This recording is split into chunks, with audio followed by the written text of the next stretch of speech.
T'as un mec, c'est sous tes yeux sur toutes les images, il est comme ça, il regarde dans le vide, tu vois qu'il est pas bien, il est méga stressé. J'avais rien vu, tu vois. Ma vision aujourd'hui quand j'écris un film, c'est qu'il faut que ce soit un problème très personnel et qui touche un problème universel. C'est le plus gros conseil que je peux te dire. Mais comment t'as fait du coup pour passer de rien du tout à tes premiers projets et créer ta boîte de prod? J'ai aucun client qui m'a demandé quel diplôme j'ai. Carrément. Quand on me demande qu'est-ce que je suis capable de faire, ce qui compte réellement, c'est des compétences. Bienvenue sur Mosaïque. Je m'appelle Maxence, j'explore le monde et interroge les gens qui le peuplent pour mieux le connaître. À travers ce podcast, vous aurez l'occasion de découvrir des personnalités curieuses, ambitieuses ou inspirantes qui partageront leurs pensées pour élargir nos propres réflexions. Nos discussions, à travers les savoirs qu'elles délivreront, seront un moyen supplémentaire d'agrandir notre propre mosaïque. Mec, merci d'être là déjà. Avec plaisir, merci pour l'invitation. C'est mon 36e podcast aujourd'hui. Bon courage. Mais ouais, t'as un parcours assez inspirant. Donc en plus, c'était dans la voie où je veux aller. Mais d'abord, avant tout, présente-toi. Mets-toi bien en avant, comme il faut. Comme ses doigts. Très bien, moi je m'appelle Clément Armand, j'ai 22 ans. J'ai mon entreprise de production de vidéos depuis maintenant 4 ans. Et je travaille beaucoup dans le sport outdoor, donc comme le ski, le trail, le VTT. Et dans le sport mécanique, notamment la moto. Je suis parti sur des événements comme le Dakar, la Maxi Race, l'UTMB. Et là, depuis un peu plus d'1 an, j'essaye d'orienter ma boîte plus sur du format documentaire. Parce que c'est le format que je consomme, j'adore. Donc, c'est vers ça que je veux aller et je sais que ça va je peux refaire, mec, t'es trop chaud. T'es humain. Donc, comme étude, qu'est-ce que t'as pu faire Ouais, moi je fais un BUT MMI, enfin un DUT, c'était à l'époque. Donc c'est métier du multimédia et de l'internet. En gros, il y a de la com, du graphisme, du développement web. Et t'as toujours été dans cette idée de lancer ta boîte de production ou c'est venu avec le temps? Alors, je sais que j'avais envie de lancer ma boîte. Ça, j'étais passionné en fait d'entrepreneuriat. De tout ce qu'on parle tous les jours avec vous ici, j'en étais passionné depuis le lycée en fait. J'adorais C'est ça. dans le développement personnel déjà? Je regardais Mais beaucoup Antoine BM, je regardais des trucs comme les Nouvelles Écoles, qui faisaient des grosses interviews d'entrepreneurs. Je sais pas si ça te parle, ça doit être un petit peu. Quoi, j'ai pas trop. Et cette école-là, business en ligne et tout, en fait, j'ai jamais pratiqué, mais je consommais à mort, j'adorais ça. Et quand je suis arrivé dans mes études, au début, j'étais pour la com, parce que je savais que je voulais faire de l'entrepreneuriat. Je voulais plutôt aller dans le marketing digital, tu vois, donc lié à ces business en ligne. Et en fait, je me suis retrouvé à faire de la vidéo, et à vendre la vidéo, parce que c'est ce que je me voyais le plus vendre quand j'ai commencé dans ces études-là, où tu vois, il y avait ces 4 pans, com, graphisme, développement web et vidéo. Et c'est la vidéo que je me voyais le plus vendre. Et donc, je suis parti là-dedans. À la base, c'était genre pour avoir plus de moyens et plus de temps pour les projets perso qu'on faisait avec les potes, tu vois. Et puis, en fait, je me suis mis à faire ça. Mais comment t'as fait du coup pour passer de rien du tout, enfin, de aucun projet, à tes premiers projets et créer ta boîte de prod? Ouais, en fait, quand je suis rentré, tu vois, dans mes études, donc je faisais pas du tout de vidéo. J'avais fait genre des trucs à la GoPro, de vélo avec des potes, comme on a tous fait quand on était jeunes, tu vois. Mais en fait, en cours, on a eu un cours où on avait 1 heure, on était 4 sur une caméra et j'étais méga frustré parce que tu vois, on avait rien fait, quoi. Ouais. Et donc j'étais curieux et j'ai emprunté cette caméra-là. Et en fait, après, j'ai emprunté le matériel qu'on pouvait emprunter à l'université, toutes les semaines. Et je devenais le mec qui filmait tout le temps ses potes, tu vois, genre... à l'époque, on faisait des clips de rap, c'était marrant, ça nous marré. Et c'est parti de là. Et au début, comme tout le monde, je me suis mis à faire des projets perso pour le plaisir, et puis à essayer après de démarcher des clients avec. Tu commences par faire des projets gratuits, des projets pas trop chers, commencer à build un portfolio. Et puis une fois que t'as ton portfolio établi, tu vas commencer à les démarcher, et puis voilà, quoi. Donc tes études ont suffi déjà à avoir assez de connaissances pour que tu sois assez confiant pour tes premiers clients, ou tu te formais en même temps à côté? Ma vision là-dessus, c'est que on est dans un domaine où le diplôme, il est pas très important. Ok. Ce qui compte réellement, c'est les compétences. J'ai aucun client qui m'a demandé quel diplôme j'ai. Carrément. Quand on me demande qu'est-ce que je suis capable de faire. Déjà fait. Ouais. On me demande est-ce que je suis capable de faire cette vidéo. À la limite, je peux dire c'est quoi le retour sur investissement, etc. On me demande jamais quelle école j'ai fait. En fait, on est quand même dans un monde aujourd'hui où si tu veux faire médecin, si tu veux faire avocat, etc., t'es obligé d'avoir un diplôme. Maintenant, dans des métiers, dans le web, dans la vidéo, tout, ce qui compte réellement, c'est qu'est-ce que t'es capable de faire. Et ça, tu peux l'apprendre. Et moi, j'ai beaucoup appris sur YouTube. Tu vois, j'ai des potes qui ont fait la même école que moi. Ils savent pas allumer une caméra. Moi, je sais pas faire un site web. Tu vois, et eux, ils font le site web, etc. Et parce qu'on a appris à côté, quoi. Pour moi, c'est ça le plus important. Au-delà de l'école, ça a été trop cool pour rencontrer des gens. Carrément. pour une Ouais, on en imagine. équipe, etc. C'est trop cool. Donc ouais, même dans ce type d'école, je trouve que les cours sont marginaux au final. Bah, parce que je pense que j'avais la dalle, tu vois, avec mes potes on avait la dalle, et du coup ça restait un peu en surface, mais c'était la volonté aussi de ce DUT, tu vois, c'est large, on touche plein de trucs, on disait Ouais. Volant c'est un DUT youtubeur, et tu vois, je peux faire mes miniatures tout seul aujourd'hui, je sais utiliser les outils, Hmm. et c'était le but en fait. C'est Mm. plus que moi j'ai voulu aller chercher plus loin, et j'avais cette envie déjà d'entreprendre tôt, et en fait, tu vois, la deuxième année d'études, donc j'étais étudiant entrepreneur, où je pouvais rater les cours pour aller en tournage, Oh. pour aller en rendez-vous client, etc. Et donc on a commencé comme ça. Je me souviens, on a raté une après-midi de cours, on allait dans Savoie Expo, donc tu vois, Genre, c'était autorisé. ouais, c'était avec un pote à moi qui s'est lancé pareil. Et en fait, on allait démarcher, on allait sur les stands, et c'est la première fois qu'on gagnait de l'argent, c'était en septembre, tu vois, de la deuxième année. Je sais pas, on avait fait peut-être 700 balles. C'est rien comme ça, Dans une seule mais non, sur le mois, tu vois. Seulement, bah, c'est déjà pas mal. Mais on était refait, on avait jamais gagné de Pour l'argent un par notre premier passion, mois, tu vois. c'est pas mal. Ouais, mais ouais. Ouais. Donc l'été d'avant, j'ai travaillé pour une boîte, mais là, c'était la première fois où, Ouais. tiens, et on était allé les chercher, on allait sur les salons, Ouais. et la stratégie, on avait fait une vidéo gratuite pour des potes à nous qui étaient, on l'a montré aux autres, Ouais. et on leur a dit, bah, c'est temps. Clairement, mais c'est la meilleure stratégie, ouais. Moi, c'est ce que je pense que j'aurais fait ou que je vais faire si je me lance là-dedans. Tu cherches autour de toi des gens qui sont, enfin, soit qui en ont besoin, soit qui en ont pas forcément besoin, mais à qui tu peux l'offrir gratuitement. Comme ça, déjà, d'un, ils sont moins exigeants avec toi parce que tu les connais. En plus, c'est gratuit pour eux, donc s'ils aiment pas, ils s'en foutent. Et s'ils aiment bien, bah, ils l'utilisent. Et c'est gagnant-gagnant. Et puis toi, tu peux faire ce que tu veux aussi, tu vois, Ouais, cibler un style, un domaine, etc., qui t'intéresse. Mm.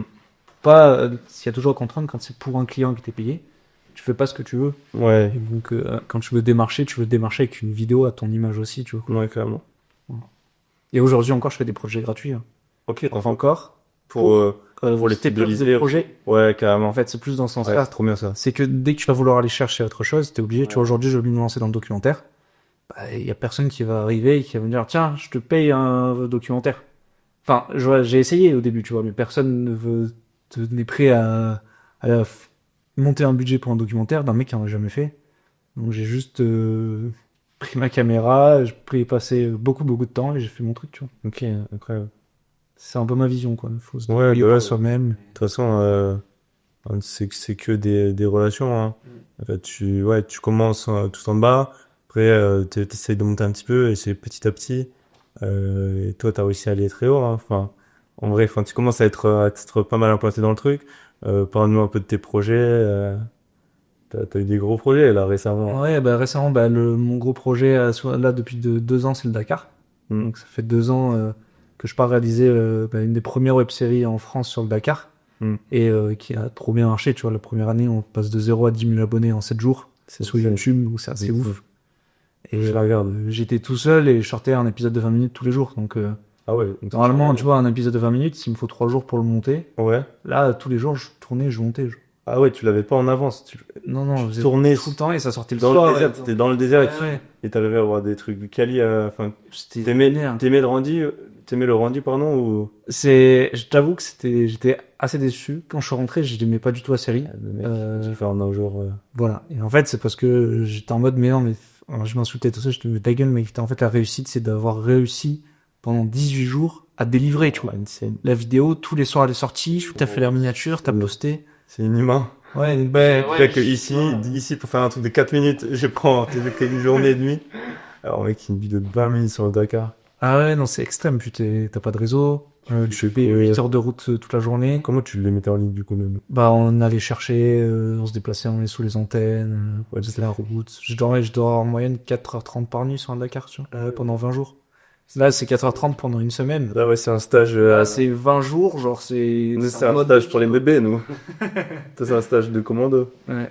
Mais c'est ça aussi qui fait la beauté des choses. Et encore une fois, tu vois, c'est pas les projets où moi j'ai fait le plus d'argent. Je suis pas méga rentable sur un Dakar, honnêtement, tu vois. Ça te Mais met sur ton CV. voilà, je dis que je suis parti au Dakar et je me régale, tu vois, l'expérience elle est trop bien. Ouais, ça te restera dans la tête. Oui, je suis trop content d'avoir fait. C'est super dur de rentrer dans ce monde-là. Et je suis trop content d'avoir vécu ça. La course est accessible à tout le monde. Tu veux dire, non, En termes de personnes pour participer, pour le faire. il y a des grosses sélections quand même. Faut être sélectionné, tu vois. Alors moi, je peux partager de la partie moto parce que c'est ça que je connais. Pour la partie moto, il y a 150 pilotes. Il faut avoir fait au moins 2 rallyes, avoir fini 2 rallyes, dont le rallye du Maroc. Et sur les 150 sélectionnés, il y a peut-être 400, je sais pas, peut-être 400 inscriptions, peut-être plus comme ça. Donc il y a plus. Donc ouais, c'est assez chaud. Et puis même, c'est genre, faut monter un budget, tu vois, ça coûte à peu près d'entre 60 000 et 80 000 euros. Faut avoir le temps de s'entraîner. Faut pouvoir tout préparer. Tu vois, le pilote que je suis, c'est son taf à plein temps, quoi. Ouais, Il fait que le Dakar. et enfin, il gagne sa vie avec ou... Bah, il travaille un peu à côté, mais c'est que son budget Dakar, toute sa vie tourne autour du Dakar. Donc l'argent qu'il a de ses partenaires, en fait, ça lui finance tout, genre ses entraînements, sa moto, etc. Tu vois, donc il a très peu de frais.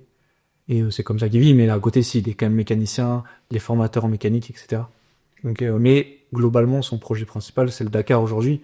Et pas n'importe qui, du coup, peut arriver à monter un plus de 60 000 euros de budget, sortir ça pour 2 semaines de course, s'entraîner, parce que c'est quand même des journées où les mecs, t'as des journées où ils font 400 bornes de spécial, 400 bornes de liaison, quoi. Donc tu fais Marseille-Paris dans la journée. C'est ça pendant 20 jours. Ah ouais. Ouais, quand même. C'est genre, Dans le c'est pas désert. juste, ouais, dans le désert, il fait super froid le matin, tu dors, nous on dort sous la tente. Mec, c'est incroyable. Ça devait être une expérience de fou furieux. Je vais aller le voir dès que je rentre là. Parce que du coup, ça c'était le premier. Et t'en as eu un deuxième sur le Dakar J'ai fait un deuxième cette année où j'avais un monteur cette fois. Et celui-là était. Enfin, celui-là, t'en as eu. Ouais, c'était mieux. Mm. J'étais moins satisfait sur la partie histoire. Ah, je vous ai pas fait. Non, je fais ma conférence Dakar ici, mais j'ai pas eu le temps. Ah ouais, j'ai pas eu le temps. Non. Mais je Ah ouais. te l'enverrai si tu veux. Ouais, je vois. J'en suis moins satisfait d'un point de vue storytelling. D'un point de vue production, j'en suis grave satisfait. On a délivré tous les jours avec des standards beaucoup mieux parce que j'avais un monteur. Et puis moi, j'ai mieux vécu mon expérience parce que l'année dernière, je passais le temps à tourner, monter.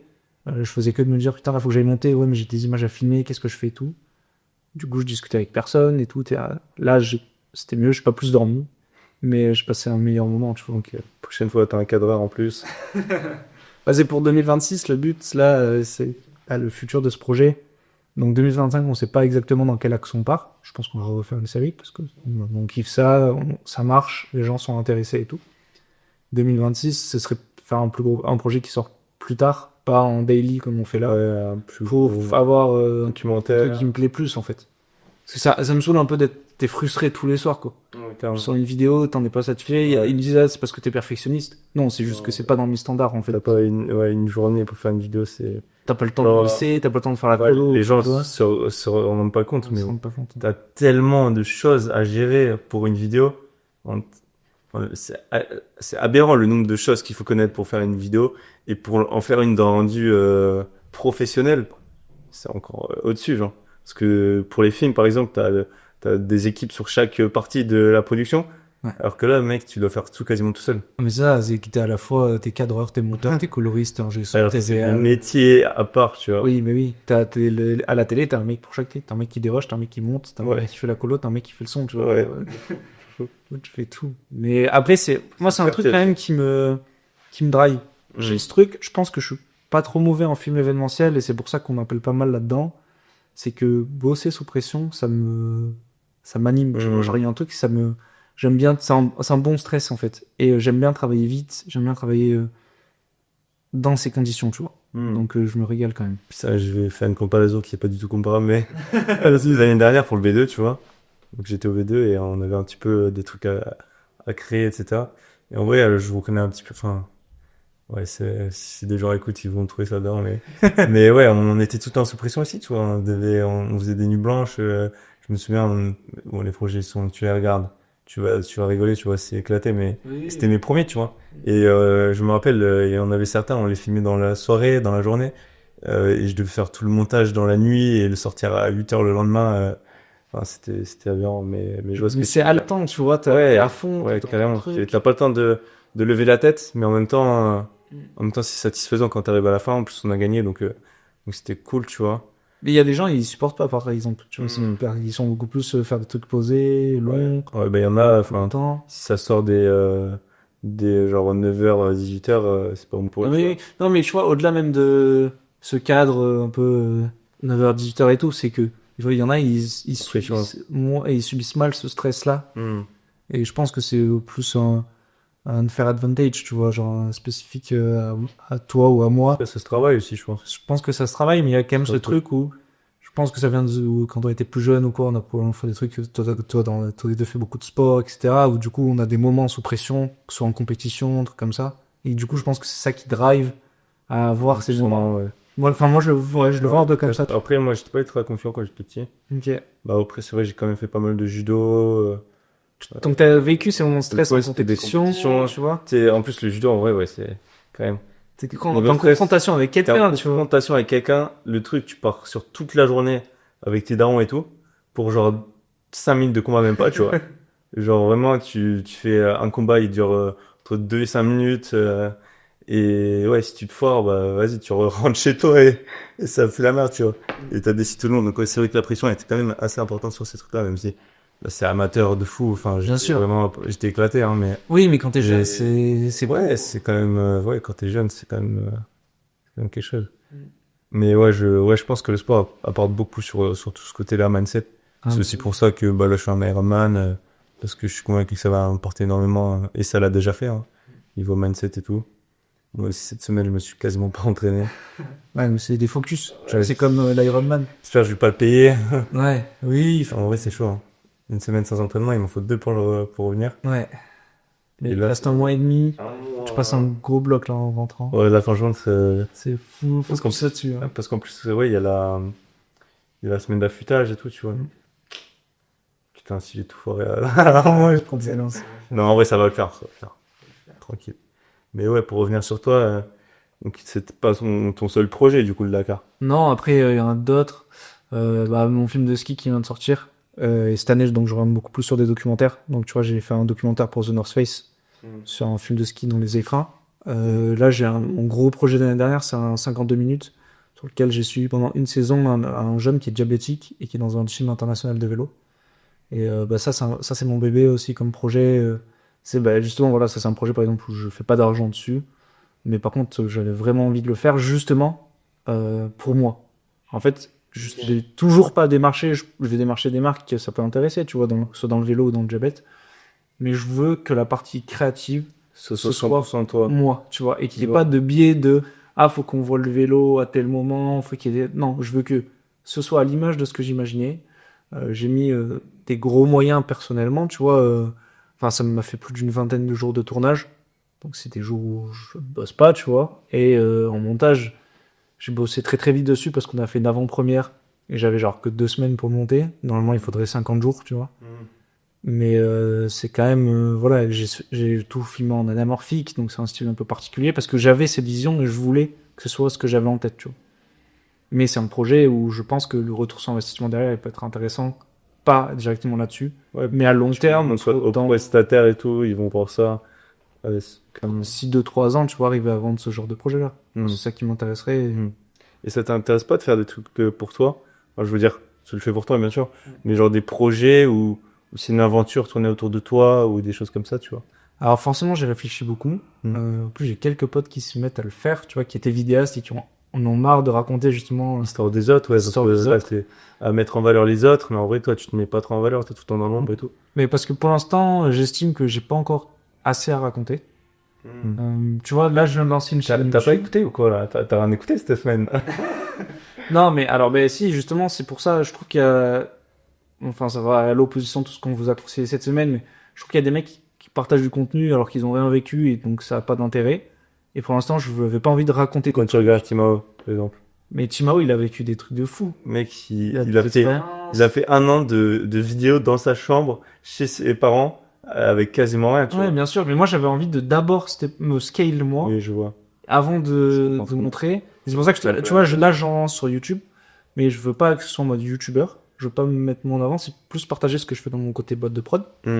Et aussi parce que je pense que savoir raconter bien l'histoire des autres, c'est un vrai skill. Ouais, c'est dur, hein. Et je pense que j'ai quand même pareil, j'ai un peu des facilités là-dedans en fait. Je pense que un de mes avantages c'est que j'ai beaucoup d'empathie. En interview, je pleure tout le temps. C'est n'importe quoi. Ah oui. Et j'adore filmer des gens, j'adore filmer des portraits. Et ça est venu naturellement. Tu vois, par exemple, des films de trail, je fais beaucoup en format docu. Mes clients adorent ça. Et moi, je l'ai fait au début, je me suis pas dit je vais le faire pour le vendre. J'ai fait parce que c'est ce que j'aime voir en fait. Et donc aujourd'hui, j'aime bien raconter l'histoire des autres parce que j'ai envie de le faire bien et que Ben, Dakar, par exemple, je fais pas de moto, quoi. Donc, si je veux raconter l'histoire d'un mec qui fait le Dakar, je peux pas. L'alpinisme, c'est pareil, tu vois, je suis des mecs, un des mecs que je suis, il est dans le groupe des meilleurs guides en France. Bah, mec, je pourrais pas raconter ma propre histoire en montagne, quoi. Ouais, Et là, je peux raconter cette histoire-là à travers lui. ouais, je vois. En fait, pour moi, la vidéo, elle me donne accès Après, tu les vis aussi, tu à plein de vies. Ouais, En fait, c'est comme si j'avais, tu vois, il y a une femme qui disait, je lis plein de livres parce que ça me permet de vivre 50 vies en une, tu vois. Et donc, il y a un peu le côté négatif où tu dis, ah, tu vis par procuration la vie des autres. Mais en fait, T'es là-bas aussi. moi, je vis plein de vies, quoi. Mm. Et je trouve ça trop cool et je vis ces aventures-là. Je veux développer ma capacité à bien les raconter, tu vois. Mm. Et ça m'intéresse plus d'arriver à être bon à raconter des histoires qui ont plus d'impact que ma propre histoire pour l'instant. Parce Ouais. que tu vois, pour l'instant, on est des kids, quoi, on n'a rien vécu.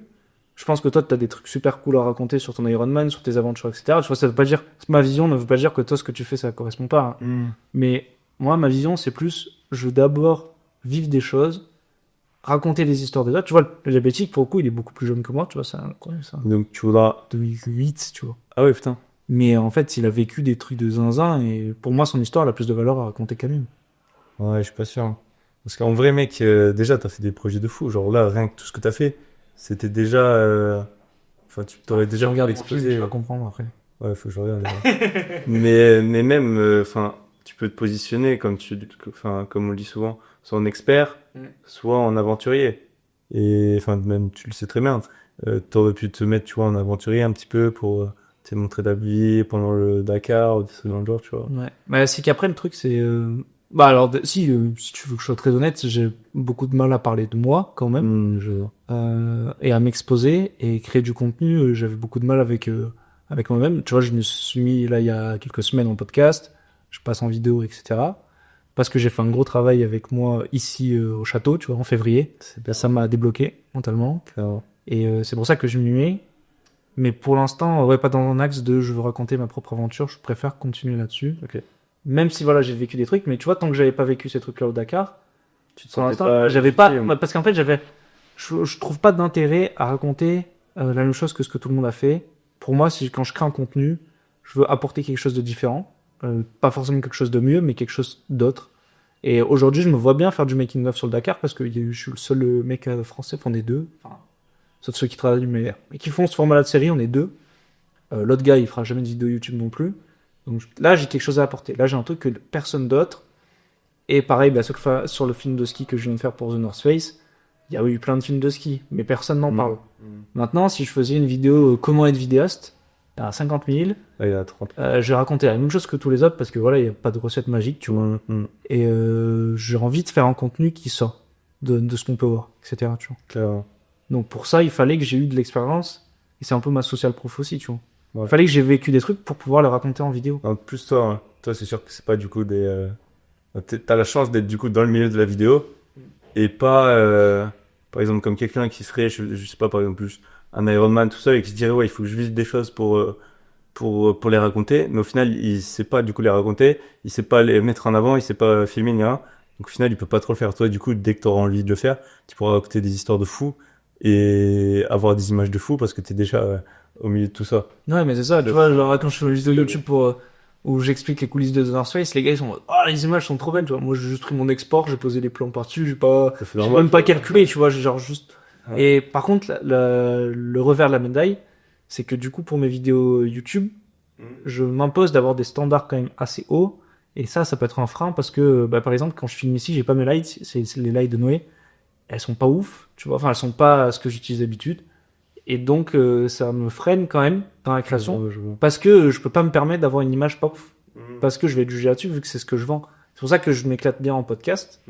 Parce que je sais pas ce que je vends, tu vois. Ouais, tu t'en fous. Donc pareil, si j'écrivais des mails, ce serait trop cool. Mais il y a pas d'autres gens sans mail, tu vois. Faut avoir déjà du besoin. Ça peut pas me dire ça, c'est comme Ça ça. sert à rien. Mais du coup, YouTube, j'ai un peu ce truc-là où t'es obligé de faire du quali. Ou il faut assumer un format pas du tout quali, film iPhone, tout, et ça pourrait le faire aussi, tu vois. Ouais, et en même temps, du coup, si tu fais trop quali, bah, ça prend trop de temps et Voilà. on fait pas. Et du coup, t'en fais pas beaucoup, et sauf que mon entreprise, ce qui me fait gagner des sous, c'est pas YouTube, c'est mes Ouais, prod de clients. En plus, ouais. Ouais. Mais là, c'est plus dans une vision long terme, parce que si je veux développer du docu, si j'ai mon média, autour de ça, donc ma chaîne YouTube, Instagram, mon personnel branding, ça me permet quand même d'avoir quelque chose de levier. En avant. Et c'est ça mon intérêt sur YouTube. Et mon intérêt sur YouTube aujourd'hui, il n'est pas de vendre plus de projets, parce que ma cible, elle n'est pas du tout sur mes clients, en fait. Elle est plus de rencontrer des gens comme moi, Ouais. créer des liens, et ce qu'on disait au tout début, en fait, le plus important, c'est les gens. Et quand je vois les gens que Noé il a réussi à rassembler ici, C'est fou. je me dis, putain, si j'arrive à faire ça avec des gens qui ont la même vision que moi Il y a- dans la vidéo, Créateur, mec. c'est ouf, en Le vrai. créateur, genre de docu, mec. Son offre Trop bien. insane. Et ce que j'aimerais, et tu vois, Mais ça, c'est vrai que ça va. oui, ma vidéo, elle fait pas tant de vues. J'en ai un peu rien à foutre, parce que les gens qui la voient, ils sont méga qualifiés. Ouais. Et il suffit qu'il y ait une boîte de prod qui la voit et qui me signe sur un gros projet. Ça suffit, en fait. J'ai pas besoin de 10 000 vues, genre. Carrément. Je vends pas de l'influence, quoi. Carrément. Non, c'est un peu ma vision avec Ouais, c'est vrai. YouTube aujourd'hui, tu C'est vois. vrai que, c'est vrai que ta vision est quand même bien rodée. Je suppose que tu y réfléchis pas mal. Ouais, je pense que j'en ai pas trop discuté avec les gars, mais oui, c'est là-dessus que je veux partir, quoi. Ouais, donc Après, peut-être que je suis dans le déni de se dire, ouais, c'est je vrai. veux pas viser gros, tu vois. Ouais. Mais je veux pas me mettre la pression là-dessus parce que j'ai pas envie d'arrêter, quoi. Le but, c'est de trust le process. Et du coup, ouais, dans les erreurs, enfin, dans les projets que t'as fait, est-ce que tu penses que t'as fait des erreurs que t'aurais pu éviter? Bah, plein, hein. Parce que... Ouais, mais est-ce que t'en as une grosse que... Bah, une grosse, je sais pas. Je sais que je fais toujours gaffe à avoir tout backup en double, ça je peux te le dire, mais. Non, mais Ah bah, j'ai genre toujours 2 caméras, 2 objectifs. C'est bon, ça file. Ouais, ça filme. Ouais. J'ai 2 caméras, 2 objectifs tout le temps sur moi, genre. Ça, c'est Ouais. rien qui pète. Je backup tout en double. Enfin, tu vois, là-dessus, Ça reste trop souvent. j'ai des disques où j'ai perdu des données, mais il y avait tout qui était sur mon NAS. Donc, j'ai fait 5 heures de route, je suis allé récupérer mes triches. Mais si ça peut être une grosse erreur que j'ai fait l'été dernier, qui peut te parler en documentaire, pour apporter un peu de valeur, si tu veux. C'est que ce film-là, je voulais le shooter tout avec des objectifs cinéma. Tu vois, la particularité des objectifs cinéma, c'est que ceux que j'avais en tout cas, c'est que des focales fixes, donc pas de zoom. Et c'est que des objectifs manuels. Donc tu fais le point à la main, etc. Donc tu es obligé d'être concentré tout le temps sur ce que tu fais. Sur ce projet-là, je suis à la fois chef opérateur, donc je tire la caméra, et à la fois réalisateur. Donc j'ai les idées, la vision, l'écriture, etc. Et en fait, j'étais tellement focus sur ma direction de la photographie avec mes objectifs cinéma, vouloir un style, parce que c'est ça qui me plaît, tu vois, j'aime quand même avoir un style, une patte. tout ça. Je comprends. Ouais, puis le but de ce projet, s'il y avait un axe un peu, on voulait raconter l'histoire des phases qu'on grimpait en alpinisme, que les athlètes grimpaient. Et du coup, je voulais vraiment avoir cette esthétique vintage. Et en fait, je me suis pas du tout rendu compte que le personnage principal, il était méga stressé, il était tendu, etc. Et ça, quand on a fini le projet, donc ils ont pris un but le 2e jour, donc on a arrêté, devait faire 10 jours d'expé, on a arrêté au 2e jour. Putain. Et en fait, j'ai pas regardé les images avant février, parce que j'ai repris mon projet, j'ai enchaîné, j'avais plein de trucs, j'avais le film de The North Face à monter. Quand j'ai regardé en février, t'as un mec, c'est sous tes yeux sur toutes les images, il est comme ça, il regarde dans le vide, tu vois qu'il est pas bien, il est méga stressé. J'avais rien vu, tu vois. Ouais. Et j'étais en mode, en février, je me suis dit, mais je veux raconter la suite de ce film. Je veux raconter comment il s'est... Parce qu'en fait, il a vécu un accident 2 semaines avant qu'on parte en expé. Il s'est pris un bout de glace sur la tête, ça lui a ouvert le crâne, il est parti en hélico. Il se voyait vraiment, voilà, presque mourir, quoi, tu vois. Genre, les 2 semaines après, 2 semaines, il est reparti, et il était en mode, plein de potes lui ont dit, mec, ça peut prendre du temps. Refus de la quête du héros. Il a dit, bah non, c'est bon, j'y vais. avec l'histoire. 2e jour, il s'est pas senti. Moi, j'ai filmé, t'as le moment où il redescend de la falaise. Je me suis dit, mais... Et ça, mec, j'ai pas calculé avant février, donc c'était 6 mois plus tard. Je monte les images, je me dis, mais... Il y a une story de fou furieux, quoi. Comment tu te remets d'un accident en montagne? Comment tu vis tes sensations là-haut? En plus que c'est son métier, tu vois, il est guide. Putain, je trouvais ça fou, et j'avais pas vu tout ça. Je trouve que ma grosse erreur, c'est de m'être concentré trop sur la technique, et pas assez sur la story. Et voilà, mon dicton, mon podcast, c'est Story First. Et mes erreurs tout le temps, c'est de pas écouter ce Story First. Et Story First, je le tiens premier pour moi. Ouais. Parce qu'à chaque fois, je vais vouloir aller chercher l'image stylée plus loin. Je vais rater l'arrivée du gars, tu vois. Alors que l'arrivée est plus importante que, je sais pas, filmer un saut en plus ou un truc comme ça. Ouais. Donc Story First tout le temps. L'erreur, ouais, la principale erreur, c'est là. Et cet exemple de cet été, pour moi, mais il est flagrant. Et quand j'ai vu ça, je me dis, mais t'es vraiment trop con. Enfin, c'est pas possible. Et au final, c'est pas grave parce que du coup, ça te permet de repartir sur un. Du coup, tu vas la tourner la suite avec. Ouais, c'est pour que cet été, qu'on lance en discussion pour essayer de trouver une coprod ou essayer d'avoir un peu de budget là-dessus. Dans tous les cas, je pense qu'on va le faire parce que l'histoire est trop bien. Je trouve un monteur parce que je ne me sens pas de le monter moi, avec la quantité d'images et tout. Et puis voilà, quand je fais tout, tu peux pas le temps de développer chaque Tellement partie. qualitatif, ouais, surtout. Bah, c'est le truc, c'est que si je passe tout le temps, chaque année, 6 mois à faire du montage, Je c'est faire 6 mois où je fais pas de la faire réa. 6 ans et- d'espérance de vie. Non, mais surtout, je me concentre pas sur du cadrage, tu vois. Ouais, C'est du temps où je suis pas sur le terrain. Justement, bon, c'est ça, plus faire ces erreurs où je me concentre trop sur mes images, pas assez sur... donc toi, c'est quoi ce que tu préfères faire? Moi, c'est vraiment réalisation et direction de la photographie. Donc, direction de la photographie, c'est tourner, quoi, filmer. Bah ouais, donc en fait, tu préfères être sur le terrain avec ton objectif et filmer. Ouais. Moi, c'est filmer et réaliser. Réaliser, c'est plus l'aspect, la vision. Je pense que je suis pas trop mauvais là-dedans. Et c'est ça qui m'intéresse bien. Après, peut-être que dans 10 ans, j'aimerais bien faire de la production. Donc, production, c'est gérer les budgets. Le producteur, c'est le mec qui va aller trouver l'argent et répartir, etc. Pour l'instant, je me trouve un peu jeune pour ça. Et je préfère build de l'expérience en chef opérateur et en réalisateur. Et puis, voilà, c'est toujours pareil. C'est quoi mon avantage spécifique? Et en réalisation, je pense que j'ai un avantage spécifique assez intéressant. Voilà, en toute humilité, c'est juste qu'on m'appelle souvent pour mon œil en réalisation. Patron, chef opérateur pour l'instant. Voilà, faut que je step up. Plus pour ça qu'en production. Et c'est aussi ce qui m'intéresse le plus, quoi. J'aime bien écrire, raconter, j'aime bien être sur le terrain, plus qu'être enfermé dans ma chambre à monter des Ouais, images. c'est sûr. Après, moi, j'ai l'impression quand t'es là-dedans, parce que du coup, est-ce que l'histoire, si tu te concentres que là-dessus et qu'on t'a titré à ce poste-là, après, en différé, tu t'occupes plus du tout de l'histoire, du storytelling, de la gestion du montage, Si etc. je suis chef opérateur, je veux dire, ou réalisateur? Bah, c'était le mec qui filme. Si je suis le mec qui filme, alors, tu vois, déjà, faut bien différencier entre réalisateur et chef opérateur. Ok, tu peux expliquer les deux, du coup? Un réalisateur, c'est le mec qui va... en gros, on va faire tous les postes. Producteur, c'est le mec qui s'occupe de la partie argent. Le vino, la moulin. Ouais. Réalisateur, c'est la partie créative. En gros, le producteur, il va dire, bah, on a tant de budget, on fait quoi? Réalisateur, il dit, j'aimerais bien faire ça, allez, il s'accorde. Tu fais l'histoire, du coup, le réalisateur? Réalisateur, il est plus sur l'histoire et comment on la raconte. Moi, j'ai toujours été dans ce rôle-là, mais même quand on faisait des clips avec mes potes, j'avais un pote qui était méga créatif, lui, il donnait ses idées.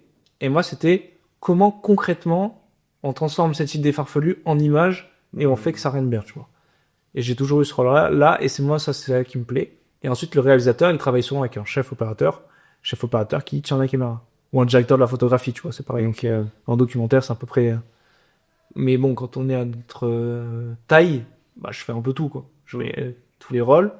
Mais le réalisateur, il va être sur le terrain avec le chef opérateur et il va lui dire, bah tiens, filme ça, filme tel truc, etc. Et tu vois, quand je te disais, j'étais focus sur ma caméra, si j'avais un chef opérateur qui avait ou un réalisateur, une deuxième vision. ouais, et, en fait, il y en a un qui est focus sur sa cam et l'autre qui est focus sur l'histoire. Donc en fait, c'est beaucoup... Le truc, c'est que comme moi je fais tout en même temps, bah, je suis sous l'eau et je capte pas. Tu peux pas tout faire. Ouais, carrément. Et du coup, le réalisateur, après, il va guider le monteur. Donc, il est aussi sur. Ouais, en fait, le réalisateur, c'est la vision globale, tu vois. Et donc, il va guider le monteur, il va lui dire, bah tiens, que tu fasses ça, ça, ça. Le monteur commence à bosser. Le réalisateur dit, bah tiens, on fait tel modif pour que ça rentre dans sa vision. Est-ce qu'il avait imaginé au début?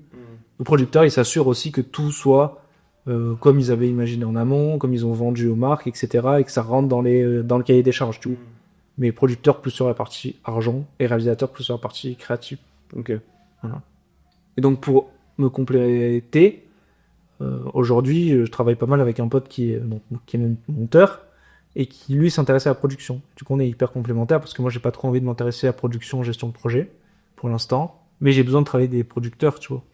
Donc, faut arriver à s'associer avec des gens qui complètent ta vision, quoi. Ouais, c'est trop bien. Voilà. Et donc, c'est quoi tes ambitions là, pour la suite? Est-ce que tu as des gros projets qui arrivent? Bah, le gros projet, c'est Dakar 2026. Yeah. Ça, j'aimerais trop qu'on le fasse. C'est le seul que tu as dans la tête? Enfin, je suppose que c'est un truc vers quoi tu vas pour le moment. Mais est-ce que tu as d'autres projets un peu fous qui sont pas encore du tout d'actualité, mais Bah, pas du tout. t'as des ambitions plutôt que des... Ouais, bah, si des ambitions, là, j'ai retrouvé la dalle, j'ai envie de m'associer, de passer en boîte de prod. Ça, c'est pareil, c'est pas court terme, hein, c'est pas dans 2 mois, mais d'ici, en fait, ce serait cool de faire Dakar 2026, justement, avec mon pote qui va faire la prod, et voir si on continue à bien matcher ensemble, à travers ce projet-là, pour potentiellement évoluer. On a déjà un petit peu parlé, tu vois, mais c'est ça qui m'intéresserait, parce que avant, j'avais un peu cette vision où je préférais rester petit, pour garder ma liberté. Tu vois, si pendant, c'est ce que j'ai fait l'année dernière, pendant 4 mois, j'ai pas pris de projet client, j'ai pas rentré de thunes, mais en fait, ça impacte que moi. J'ai pas un salarié à payer, j'ai pas d'employé, j'ai des prestataires, mais ils sont payés au projet, donc je les prends quand on en a besoin, tu vois. Et je bosse très rarement seul maintenant, mais c'est quand j'ai besoin. Et du coup, je me disais, bon, bah, j'ai pas d'intérêt à grossir, surtout que toutes les boîtes de prod que j'ai autour de moi, la plupart les crashent, tu vois, là, ça marche pas en ce moment. Ah oui, c'est C'est un peu compliqué, bah, parce qu'on est dans un domaine où c'est hyper irrégulier. L'été, j'ai beaucoup de travail, l'hiver, beaucoup moins. Il y a des fois où je suis à bosser non-stop pendant 2 semaines, puis après, tu vas pas bosser. Donc, quand t'es salarié, c'est pas facile. Enfin, ça. Voilà, pour simplifier, il y a plein d'autres raisons. Les budgets com, ils baissent parce qu'il y a l'inflation, etc. Et donc là, ma vision, elle a un peu évolué. Je me suis rendu compte que si je veux avoir... Donc là, je voulais plus de liberté pour avoir moins de responsabilités. Et je me suis rendu compte que si à un moment donné, je veux monter des projets plus gros, plus ambitieux, je suis obligé de m'entourer. Il me faut une équipe, je peux pas faire ça tout seul. Et donc aujourd'hui, j'ai pas la liberté de monter ces projets-là, tu vois. Donc j'ai fait le switch dans ma tête. Pour avoir cette liberté de faire ces projets-là, il faut que je prenne plus de responsabilité. Il faut que je grossisse. À plusieurs, tu vas plus loin de toute façon. Bah voilà, c'est ça dans l'idée. Et ça fait peur. Mais si on veut faire des grandes choses et avoir plus d'impact, et c'est un peu ça le but dans mes films, bah faut bosser avec telle personne. Ton but, c'est d'avoir de l'impact dans tes films, Ouais, moi c'est ça quand même. qu'ils soient vus par le plus de monde ou faire comprendre des choses aux gens. C'est plus la profondeur que le nombre. Aujourd'hui, si tu fais un film qui est vu des millions de fois, mais que c'est juste parce qu'il est beau ou quoi, ou ce que ça raconte, c'est pas hyper pertinent ou ça me parle pas, Mhm. je trouve moins d'intérêt que faire un truc qui touche, je sais pas, même une salle de 100 personnes et où tu changes des vies, quoi. Parce que ces gens-là vont avoir un impact C'est vrai. autour d'eux, etc. Ouais, c'est un peu ce qu'on dit aussi. Tu vois, c'est ce qu'on dit ici. Et c'est la même chose. C'est ici, on va impacter les gens personnellement et après, ils vont diffuser. Bah, c'est la même chose dans le film. Et pour moi, un bon film, c'est quand je sors et qu'on va parler de ce que les gens ils ont ressenti. Et quand j'ai fait mon avant-première de mon documentaire sur le jeune qui est diabétique, bah, les gens ils pleuraient, les gens ils me parlaient de ce qu'ils ont vécu, ils me disaient putain. Je sais pas, il y avait une prof, elle m'a dit est-ce que tu peux me l'envoyer, je veux trop montrer à mes élèves, les leçons de vie, elles sont folles, etc. Tu vois. Ouais, c'est Il incroyable. y avait Kylian Bron, qui est un pilote en vélo, qui a, je sais pas, 300 000 abonnés, qui faisait pas mal des formats 5-6 minutes, et maintenant de faire du documentaire. Il était dans la salle, on finit le film. Il y avait une queue de gens qui voulaient des signatures. Ils s'en battaient les couilles, on discutait, ils me disaient ça c'était cool, dadada, et tout. Il était à fond, et j'étais trop content, tu vois, d'être validé par un mec comme ça, et tout. C'était hyper satisfaisant, surtout quand ça fait 1 an que tu bosses sur le projet. Bah ouais, Ça fait j'imagine. 2 semaines que je t'ai enfermé, La dopamine.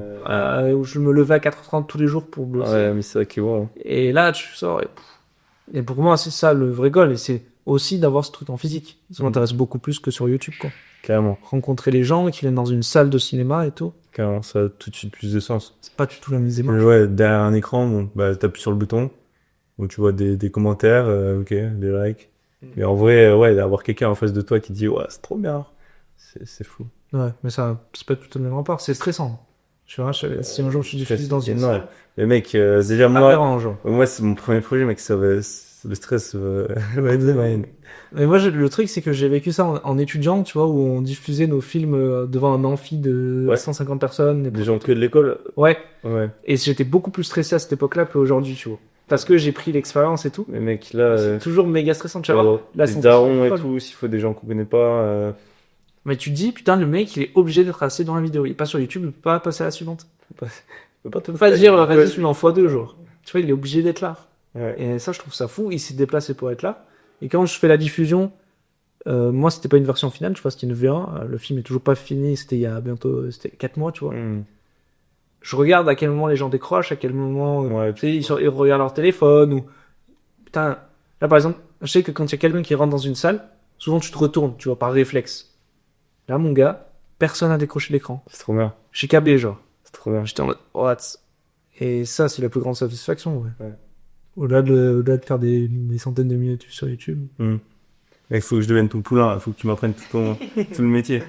Bon. On est un peu en retard. Ouais, on n'a pas trop le temps. Mais j'espère que ça te parle, tout ça. Mec, et c'est que ça- trop bien, mec, t'es trop ça inspirant. pourra t'aider. T'es carrément dans la voie que j'aimerais bien emprunter, tu vois. Trop cool. C'est trop bien et ouais, faut que... Il faut le faire pour les bonnes raisons, je pense, tu vois. Mm. Si on peut conclure sur un mot un peu... Ouais. C'est ce qu'on... Tu vois, Yann, il nous présentait ce matin. C'est faut être aligné avec tout ça. Faut faire des films Ouais. qui te parlent. Le faire parce que ça a du sens pour toi. Et souvent, ma vision aujourd'hui quand j'écris un film, c'est qu'il faut que ce soit un problème très personnel, mais qui touche, enfin une quête très personnelle qui touche un problème universel. Et c'est comme ça que je raconte la plupart des films des gars que je suis, quoi. Trop bien, mec. Voilà, c'est le plus gros conseil que je peux te donner. Merci. Bon, ouais, je pense qu'on aurait encore plein de choses à dire. Ouais. Mais ouais, c'est 4e aujourd'hui, là. Ouais, mais oui, J'ai fait autant de podcasts que d'heures de sommeil. Très bien.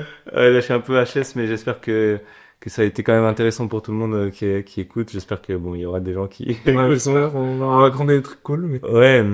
Et puis de toute façon, ouais, là le but c'est, ça va pas sortir tout de suite. Je vais alterner entre moi, mes formats et des trucs Bien sûr. en interview. Donc peut-être que ça va grossir d'ici là, qui sait. Et puis voilà, mec, merci d'avoir accepté de venir. Avec plaisir, merci pour D'avoir pris l'invitation. le temps parce que t'as aussi des choses à faire, toi. Et t'as pas dormi beaucoup non plus. Donc. Non. Merci, mec. Merci. Allez, à la prochaine. Ciao.